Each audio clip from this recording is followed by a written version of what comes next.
My name is Danica, and today I'm here to recommend some Sapphic historical fiction. This video is sponsored by Shine Until Tomorrow by Carla Madden, which is about a teenager who travels to the 1960s in San Francisco. More about that at the end of the video. And make sure to stick around until the end of the video because in addition to telling you about Shine Until Tomorrow, I also have my most anticipated book of 2021 at the end of this list, so don't miss that one. I didn't know how to organize this list, so I ended up separating it into books that I've read and love and then a handful of books that are on my TBR. And within that, I decided to just lean into the genre and arrange it by time period. I'm starting with a couple of anthologies because they cover a lot of different time periods. The first is Long Hidden, Speculative Fiction from the Margins of History, edited by Rose Fox and Daniel Jose Older. This isn't all queer stories, but there are at least two Sapphic stories and two stories with trans women as main characters. And these all have some sort of speculative element as well, so a little bit of fantasy, some sci-fi, and some horror. One of the things I really enjoyed about this collection is that there are illustrations at the beginning of every story, and those are gorgeous and add so much. As with all anthologies, there are some that I enjoyed more than others, but there were a lot of really interesting ideas here. I remember one especially had to do with dream walkers, people who can travel between people's dream worlds, and then those who have strong enough dreams basically to support them. And that was such a fascinating aspect to a fantasy story. These have a real range of genres and tones, and they range from the 1400s to the 1900s in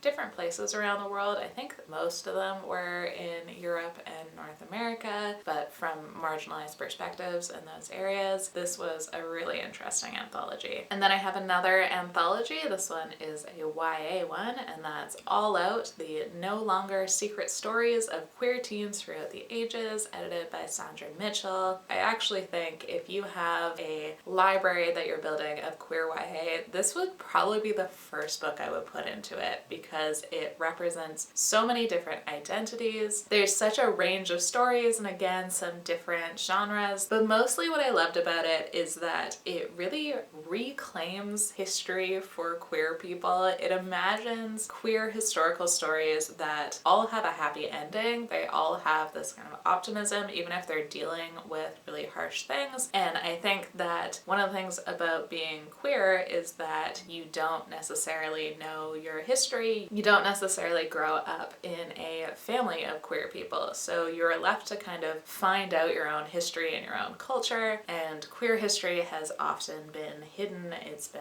erased, it's been straightwashed. So it can be really hard to discover your own history. And even though these are fictional stories, I think they give a great look at how queer people have always existed, and they really imagine what that would look like in different time periods and different places. So this is a really fun, diverse collection that I absolutely loved, and I hope that you have all already read it. I hope that I am preaching to the choir right now. The next book I want to talk about takes place in 1840s time periods, so around 345 Common Era in Egypt, the late 17th century of what is now Haiti, and 1840s France. And that is The Salt Roads by Nalo Hopkinson. This is one of my favorite books. It is so queer and weird and thoughtful. It follows these three women living in different time periods and different places around the world. The thread that binds them together is that they all are at some point possessed by this spirit, and we kind of get this spirit's perspective. That perspective is sort of outside of time, so it weaves together all of these very different stories. It is so hard to concisely talk about this book because you've got three different storylines going on, but it deals a lot with racism and misogyny at different points in history and around the world. It is about hope and resilience and also just the choices that you make to survive. Nalo Hopkinson is one of my favorite authors. Her writing is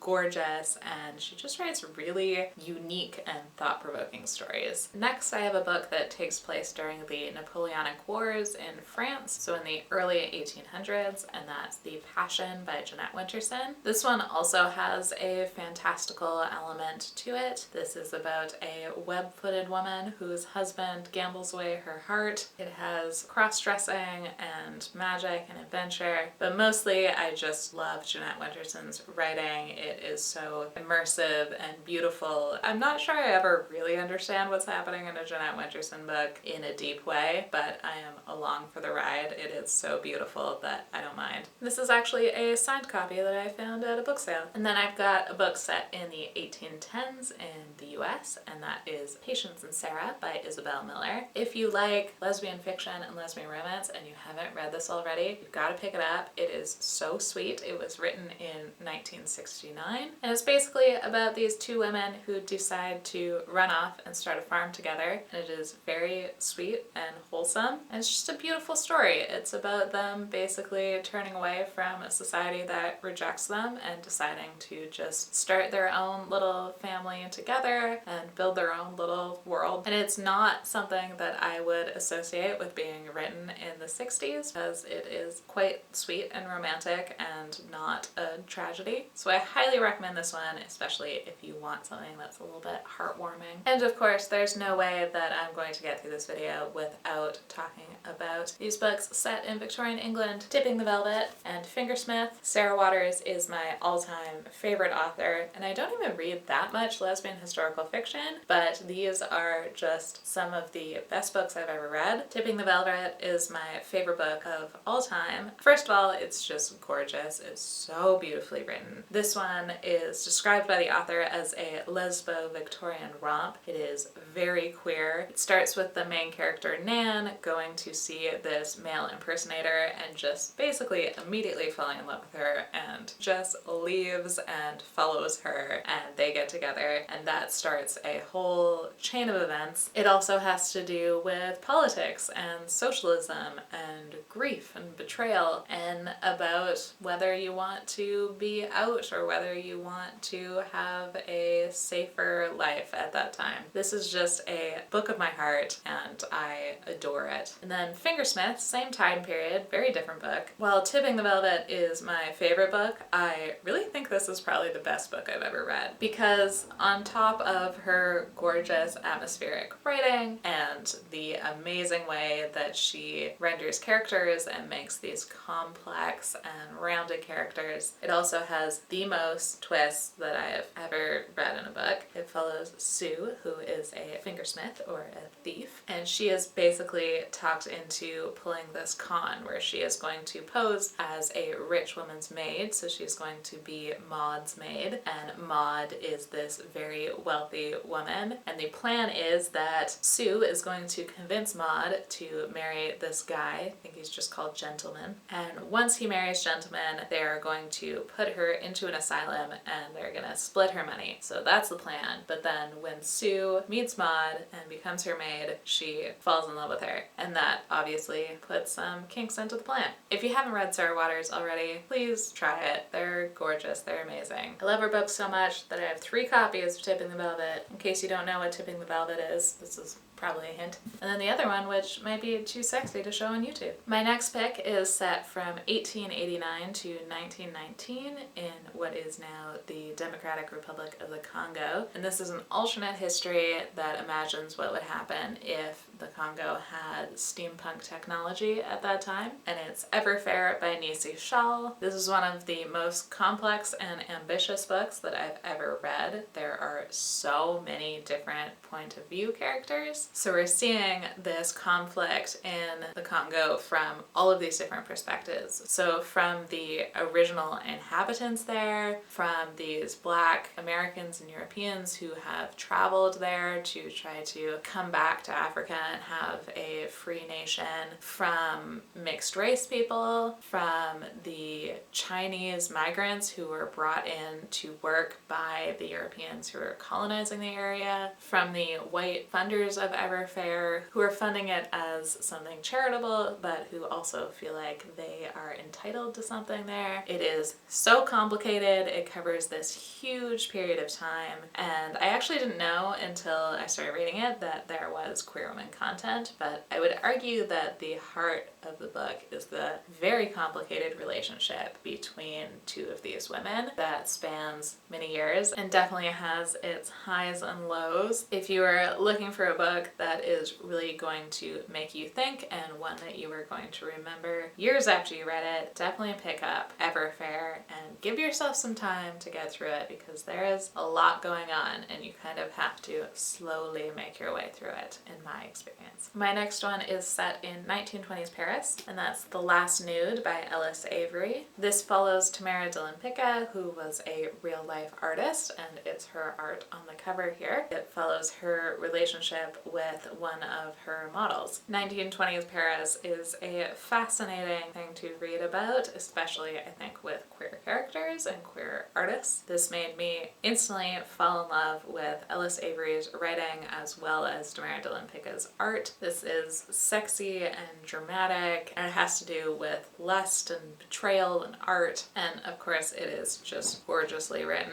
Ellis Avery is now one of my favorite authors who has unfortunately since passed away, but definitely pick this one up. It is absolutely gorgeous. Another book set in the 1920s, this time in the US, is Silhouette of a Sparrow by Molly Beth Griffin. This is a really interesting, quiet YA book about a girl who is trying to figure out how to take care of herself and her mother, and basically the only avenue for her is to marry well. So she lives this quite restricted life, and the title references that she is very interested in ornithology. She is fascinated by birds, but the only thing that she can really do with that is acceptable in her society is to cut out these silhouettes of birds and do that kind of paper art. And then she ends up falling for a flapper girl, and it looks at family and responsibility and the choices that you have to make, especially in a time period like that. How to pursue your own individuality while still having that responsibility to your family and to making sure that you have a safe life, that you have some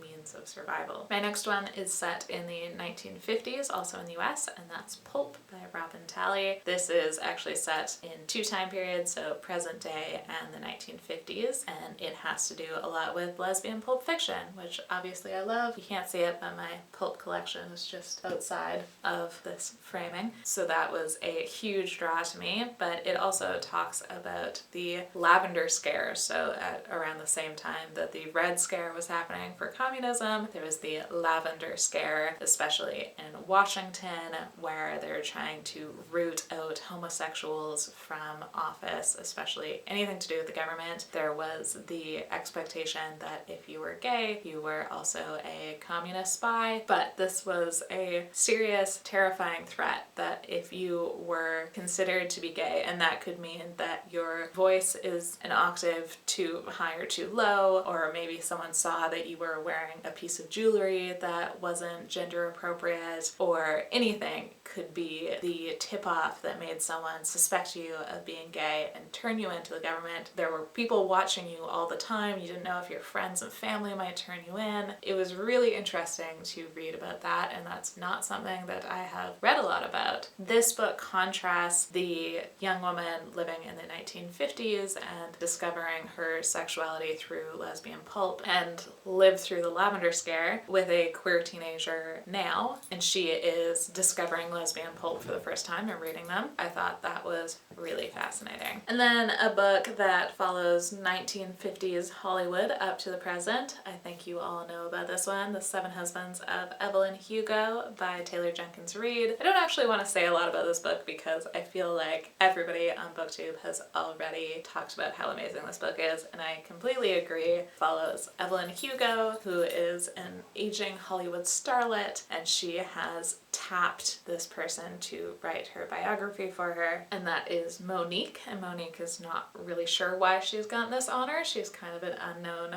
writer, but they get together and Evelyn Hugo unravels her whole life story about coming to Hollywood as this bisexual Latina woman and then having to basically hide everything about her, passing as white, passing as straight, and devoting her life to becoming a star her and to protecting herself and her loved ones, which meant making some pretty brutal decisions at times. This is gorgeous. It has this really complicated, flawed main character. Evelyn Hugo is just a legendary character because I couldn't help but root for her. But she does make some pretty difficult and sometimes dicey decisions. You all, again, probably have already read it and loved it, but I couldn't leave it off this list. And then I have one set in the 1970s in India, and that is Miss Timmins' School for Girls by Nayana Karamboy. This is about a young woman who begins to teach at a boarding school. It's a bit of a murder mystery, but what I remember most about this book is the setting and just sort of atmosphere of being in this isolated school during the monsoon season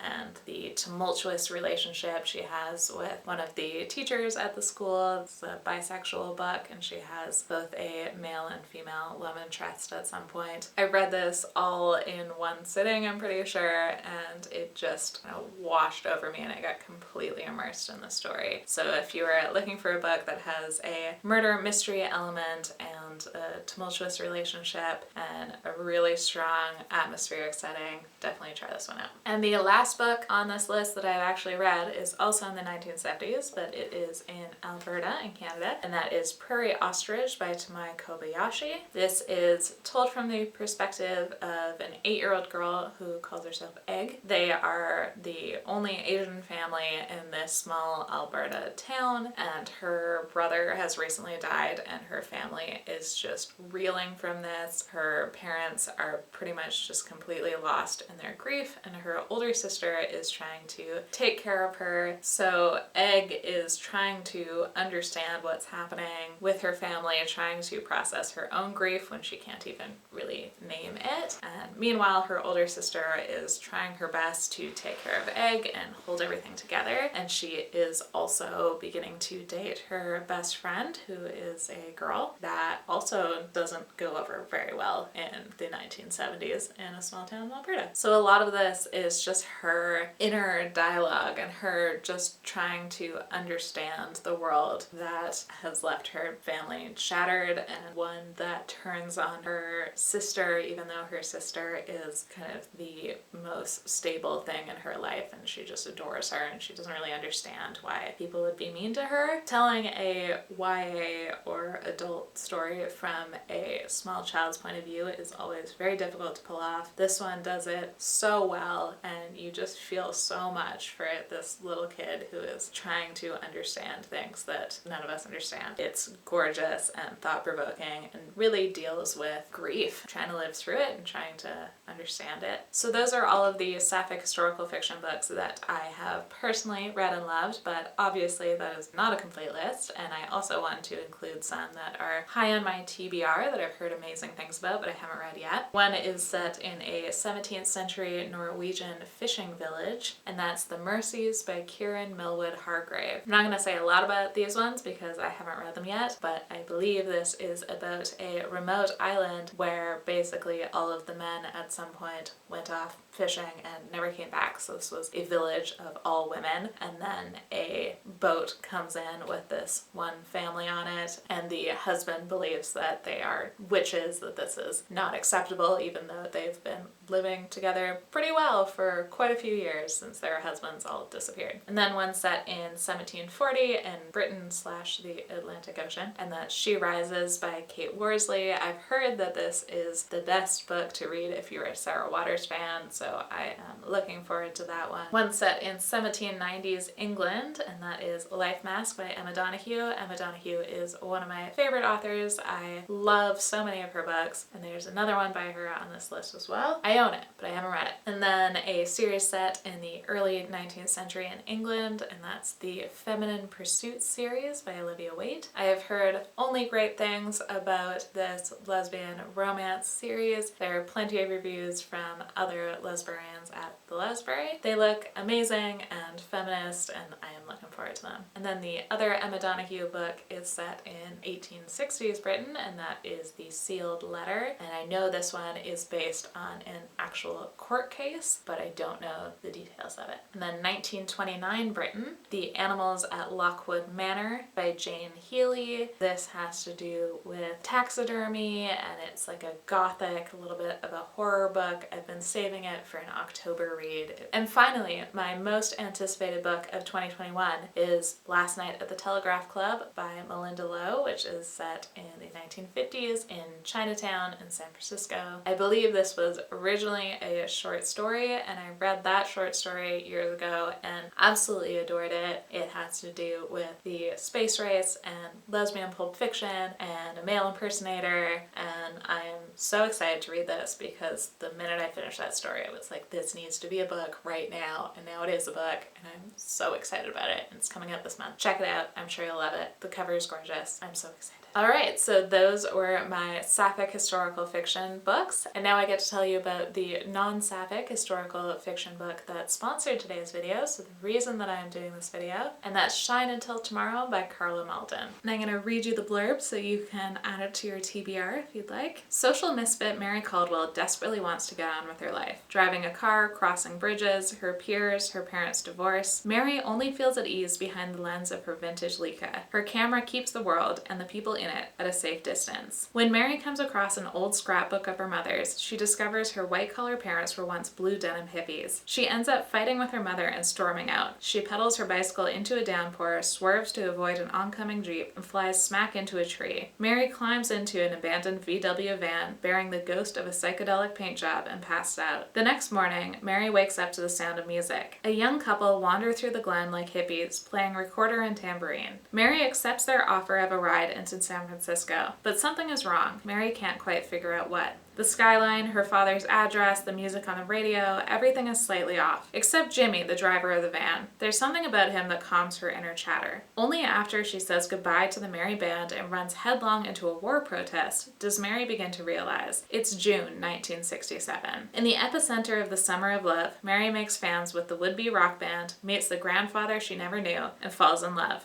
In spite of herself, Mary discovers that love changes everything. It even changes her. A fun and touching novel about the people who raise us, the times that define us, and the stumbling blocks on our way to being a grown-up. Shine Until Tomorrow tells the story of a girl obsessed with the future who must visit the past to learn to live in the present. Thank you again to Shine Until Tomorrow for sponsoring today's video. Let me know in the comments if you've read any of these and what you thought of them, or what your favorite queer historical fiction book is. If you've watched this video all the way to the end, please leave me a rainbow emoji or a books emoji or both, and thank you for watching.